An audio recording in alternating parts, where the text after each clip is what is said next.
fact, yes, now that an author's here, what's the back part called? Do we just call it the back part of the book? The blurb. The blurb, yes. I was reading the blurb and I hate that I can relate. Oh, that's why I write the book.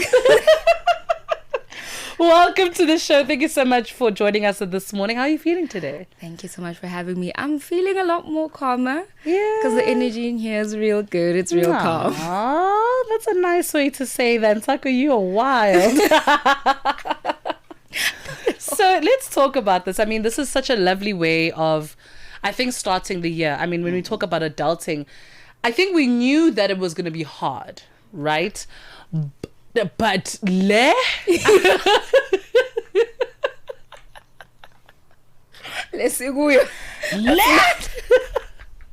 parents, I posted something on my status the other day. I said, I now understand why my mom would always be so overstimulated. Like, I never understood why she would just never want questions like after work. Imagine going through what you're going through, and then you have kids, and then people are asking questions about their homework and hungry. lunch. And then also, this is the same money that they were using to maintain all of us guys.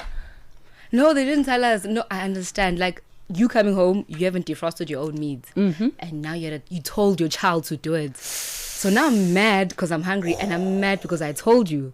No, they didn't explain it like that, to be honest. At all. We were just told, take out the meat. I'd rather be watching cartoons. Right?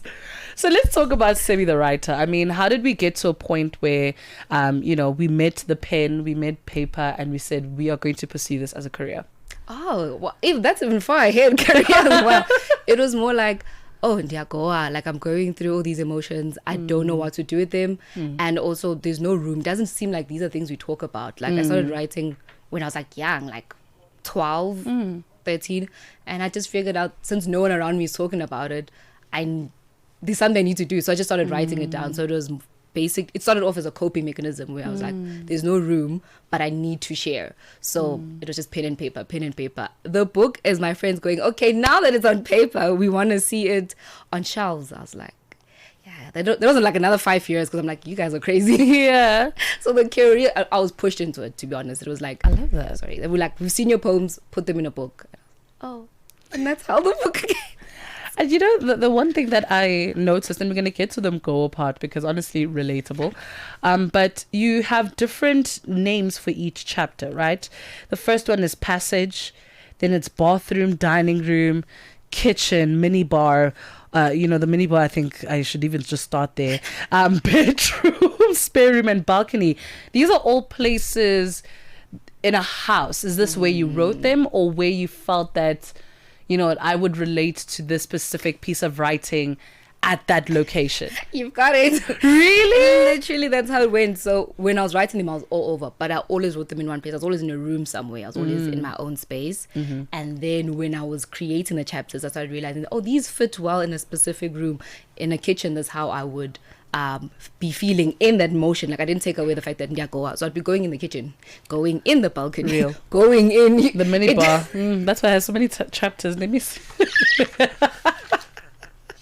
The quote didn't stop. So then I separated it into rooms like that. So you actually interpreted that well. Yeah, I mean, look, I think also we take advantage of some of the simplest ways of channeling our creativity, right? If there's one thing that I ask a lot of artists, we have an artist feature in the third hour, and I always ask them about their creative process and, like what gets you in the zone, because everyone has a different creative process.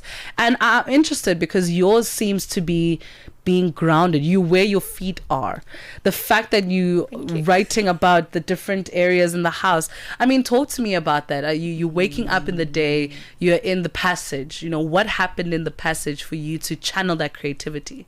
Oh, that's beautiful. I like that you say that. I feel like I'm grounded now. That book, the person who was writing to me was not grounded. Yeah. And the aim was to find the grounding. I was trying. It actually felt like the floor just kept, when they say you're hitting rock bottom, the bottom kept I had a going. basement. So this was just me trying to like pull myself up, trying to get myself back into like centering myself, wanting to be in my own space, wanting to be. So the passage is even for wanting to get out of bed. So my writing in that moment was, okay, we're just trying to get out of bed.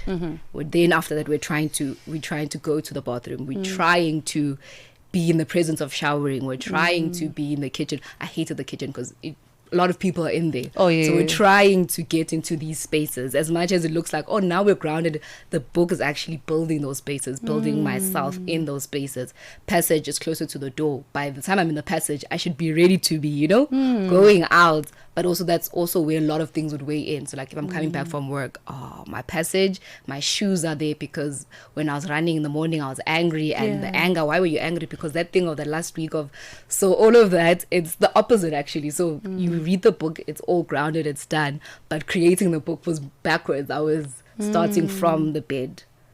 Then we moved into the room. Then we took up space bit by bit. That's how the Japanese actually write. And I'm seeing that you have experience. Yeah. They start. So essentially, if you want to read a Japanese book properly, you read it from the back. Like you, yeah. Okay, so Japanese have interesting style. I write Japanese style poems actually. Really? That's the one thing I know about them. I didn't know about the... No, but what I like is that even subconsciously you were like kind of emulating what you were on their frequency, that Asian frequency. And I want to talk to you about that because you had a chapter in your life where South Korea, you were there, you were a teacher. Talk to me about that, stepping out of that and, stepping into... A lot of people tend to romanticize, leaving home, and they make it like this dream. And, as people who kind of moved out quite early, we actually know what life is about. So what was that experience like for you? That's actually minibar. I know you keep looking at the chapter. Because minibar. I just came from Southeast Asia, so when I saw soju, I was like, minibar is literally my whole experience in South Korea, just put into a chapter. Like you said, so moving to South Korea was before that I always used to feel like I want to move away, I want to start over. Maybe if I leave, everything will be better. Maybe I can like handle everything myself. Maybe I got me, like, maybe everyone around me is the problem, and I can handle everything, I can manage everything. Let me just pack my bags and move to a country that I don't know the language, I know nothing about it, but that's where I'm going to heal. Lol. LOL. You get there, I think. As much as we can say, guys, move to South Korea, here's life, here's like what's gonna happen. Yes, I think one of the basic thing is, guys, first of all, learn the language. You will survive, but you get there, and the first struggle is I can't read. What? Whoa! I can't see the signs. What are the signs saying? What are the people saying? Yes, you learn the few hello and thank you. Those are only two words I went to South Korea with. Hello and thank you. So then it's just overwhelming. I don't know how it else felt, but those first 6 months is pure overwhelming. The streets are overwhelming, the people are overwhelming, the culture is overwhelming, the food is overwhelming, and it keeps adding on. It just adds on, and it just needs you to learn a bit of the language. Have a great support system that's near within. For me, I personally believe the person must be in the same city, absolutely. You need to speak to someone, or else you really don't speak to anyone. You speak to your kids when you teach, and that's it. You don't have no conversation with anyone.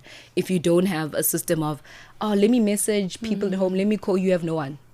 Whoa. Then that loneliness comes in. So it's a big move, but you can get there if you just determined. You just have to be like, okay, outside of South Korea looks great, how do I find myself in South Korea? How do I show up for myself? How do I if you're not a communicator like me, you get there and realize, you have to speak, man. But I feel like those are the basics. I would also tell someone else moving that be prepared to stand for yourself, communicate, reach out, build a support system, then gapilega, or else sink or swim. You sink. You actually sink. But now you were going through a multitude of things, right? Because it was you thinking, or rather, let me not say thinking, hoping that, life would be kinder the moment you step out of the borders. At the same time, it's now also being a firstborn. Already that on its own. Guys, being a firstborn, eh?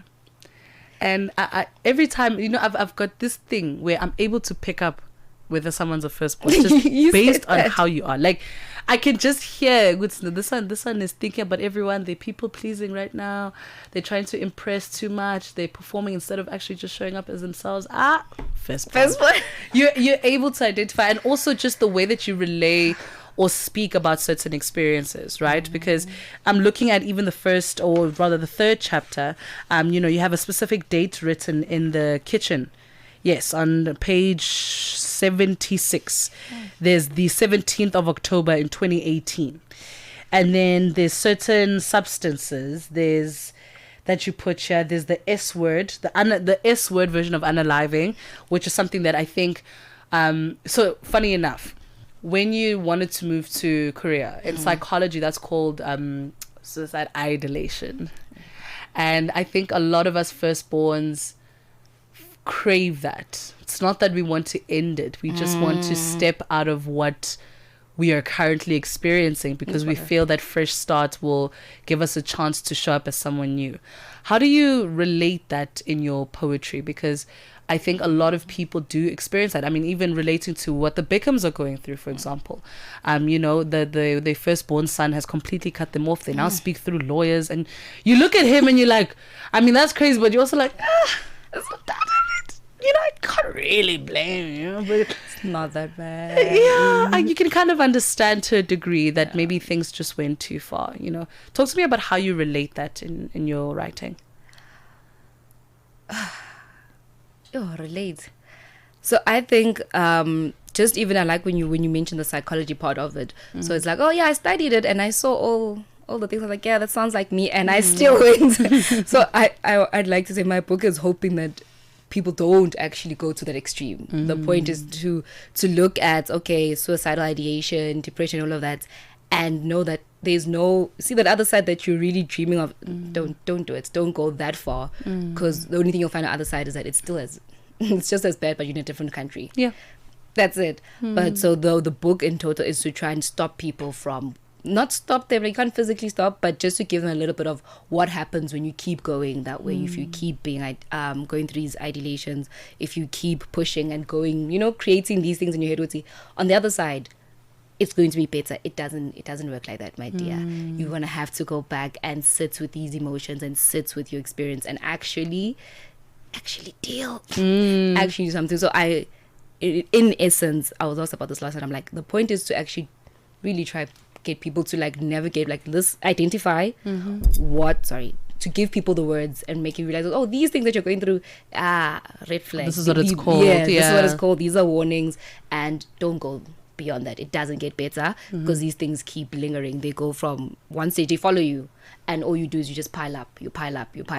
So in hopes that when you start seeing that, oh, I'm relating to 10 poems, even 3 poems, it's more like, okay, do you want to talk? And that's the book is to give you that tool with, okay, here's something I want to talk about, here's something that I'm feeling, here's some, it's like a helping hand. It's okay, I feel related to chapter ban or poem what so and so. What do I do now? That answers the question. It really, really does. We're going to take a short break. It is a 6:40 Central African time, and when we come back, we dig a little bit deeper into this. I want us to relate with this book a lot, because it feels like a manual to life. Because right now, we are just flowing, There's another manual that we use with the capital B, but now sometimes we are just like, is this the storm that they were talking about? Where's my ark? And am I Noah? Or am I the animals that is on the boat? We don't know. Am I Noah? No. It is 6:41 Central African time. Ahoy, matey. Captain here to help, right, boys? Set sail with us on a digital voyage like no other. Channel Africa has a treasure trove of awesomeness. That is our website and social media pages. Tell me, why are you here? We want you to be part of our adventure. The winds are changing, Captain. And this time... Imagine a world where curiosity knows no bounds, where entertainment meets enlightenment, and where every click leads to the perspective. Visit us on our website, www.channelafrica.co.za, or follow us on Instagram or on X at Channel Africa 1. Go on, like us on Facebook at Channel Africa 1. So, spread the word. Tell a friend that Channel Africa's online variety is what they need on the web. Channel Africa, the African perspective. Start your weekend grounded and refreshed. Join Ntsako Mhlanga on the Oasis, Saturday from 6 till 9, only on Channel Africa, the African perspective. 6:42 Central African time. Welcome back to the Oasis, the African way to wake up. We've got about 17 minutes or so. I want to win maths. You know, when you understand mathematics, that's a quick subtraction. 17 minutes to go before we head to the top of the hour. So, we are chatting to Sebi the writer. You've penned down Meeting Me. I want to get into mental health because mental health, when it started, it kind of felt like a 4IR conversation. Everyone got excited about this thing. We're combining the health and your mental, what is this? Is my brain supposed to be healthy? What does that look like, right? And we did all of these studies, and I don't know if we're at a point where we fully understand it. I think it's become a weapon. And I say that because if you're just having a bad day, for example, we immediately want to associate it with a very big diagnosable word, right? So sometimes someone would say, oh, I'm feeling depressed. And it's like, dude, I need you to understand that is clinically diagnosed. Yeah, we cannot feel something that, you can't say I feel cancer. Like, bro, that's something that you have to be diagnosed with, Yeah. As a firstborn, how have you navigated your mental health and just not necessarily overcoming? Because I think overcoming is quite a stretch, guys, considering how tough life is. But how have you navigated the day-to-day and also kind of relating to what you went through and what you penned down here, your parents' divorce and subconsciously, maybe the younger siblings don't know this, but everything falls on you as a firstborn, especially when you go through something like that. I actually remember after my parents had told us about the divorce, and all of a sudden it's like this. It's almost as if the whole world and whole family looks at you like, what are you gonna do? And that's instant spotlight. All of a sudden I just felt like life froze. What do I do? I didn't even, my little sister is strong girl. I had no time to even prepare myself to react to how am I going to react to my sister, because everyone was looking at me. Back then, Meeting Me happened. But now, older version me is I really just, the day-to-day, I like to try and find moments of listening to music, laying down, especially after a long day of work. I don't want to hear my thoughts. I don't want to hear this. Let me hear what someone else talking about. And then if I'm intentional about it, I'm a sketcher. I'm a painter. I get out a plain canvas. I paint because painting takes a while. And you find yourself that you're now concentrating on the oil painting, the water, I noticed that when you forcing yourself, but your brain automatically starts concentrating on it. It helps slowly drown out your day, drown out what's going on, because you're just focusing on the material that you have. Another technique is walking in mindlessly, just walking coming back. For me, that helps. Allows me to look at stuff, because you walking, yes, you're thinking about a lot of stuff, but you're also looking at your environment. All of a sudden noticing the trees, the sky.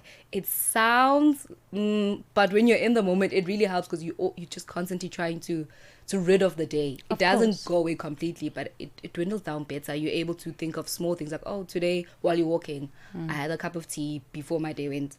I had a cup of tea and this happened, and you can slowly pick through things when you're walking. So I would advise as an author, yes, just grounding techniques, small things that allow you to unpack your day, but not in a overstimulating, something that slows you, and also moving, because you have to concentrate. As much as it's like, I'm just walking, my legs are moving. In that, it helps you to slow down. So if you're slowing down physically, you're able to also go through your thoughts more slowly, and it sort of helps you get through or unpack what you're going through.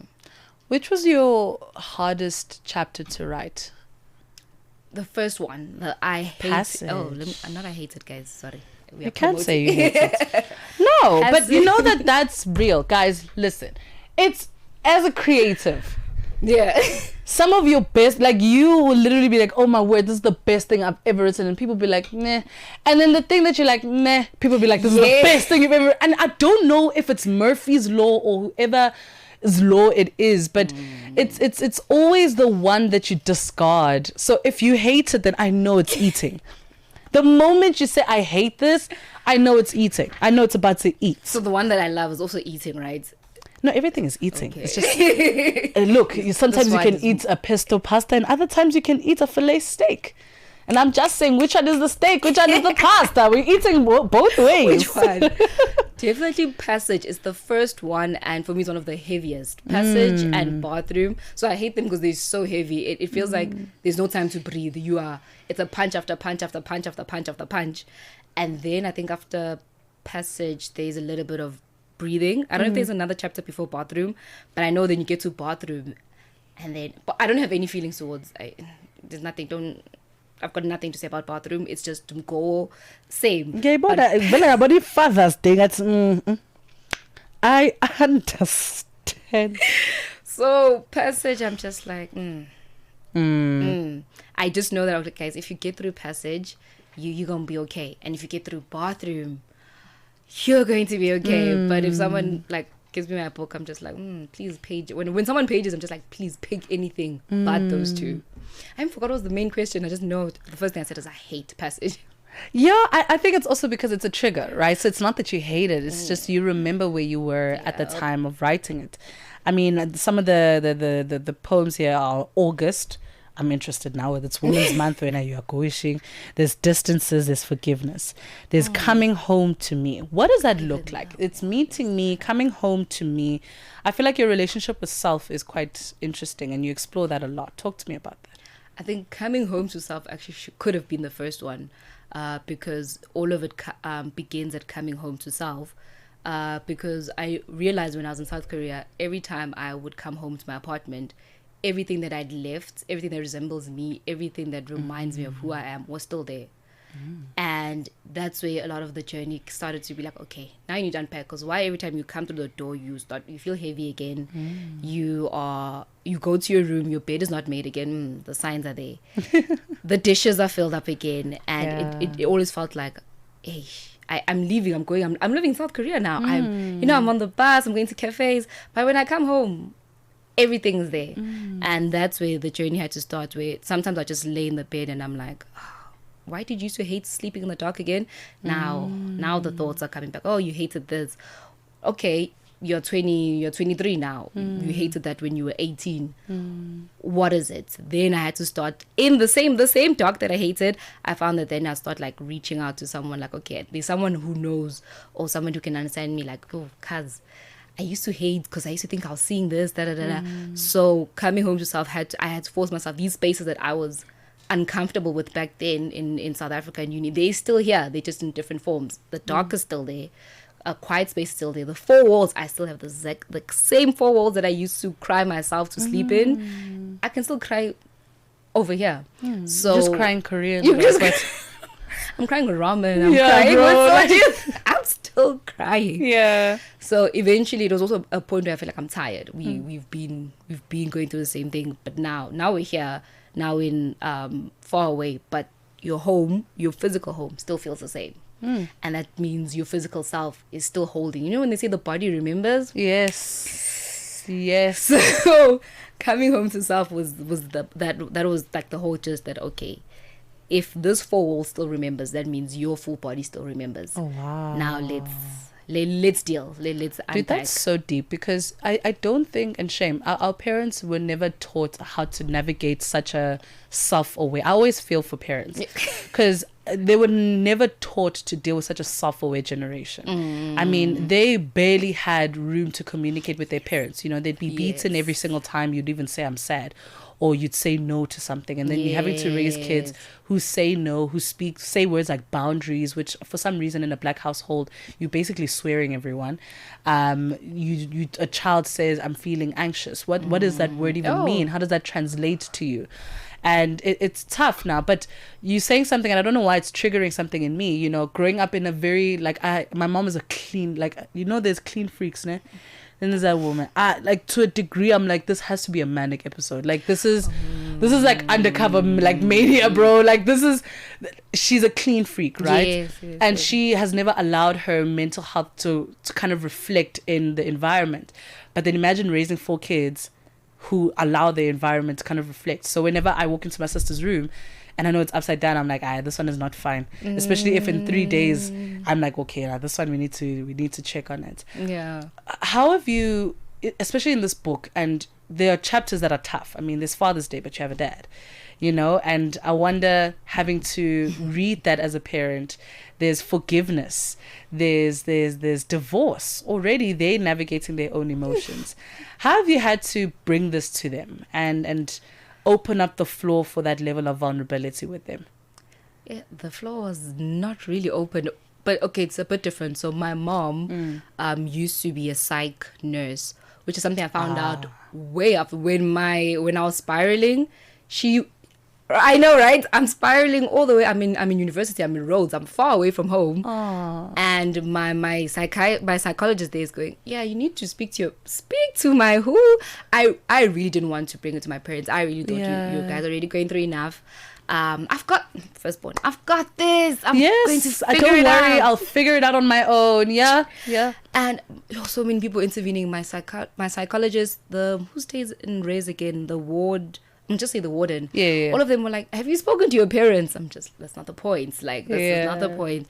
So my therapist and my warden, they were the ones who were like, yeah, before a lot of things, speak to your parents. I think they made me write a letter to my mom, but just, there was quite a lot that happened. But it was then when my mom was like, "You do know I worked at like a kiss, all right?"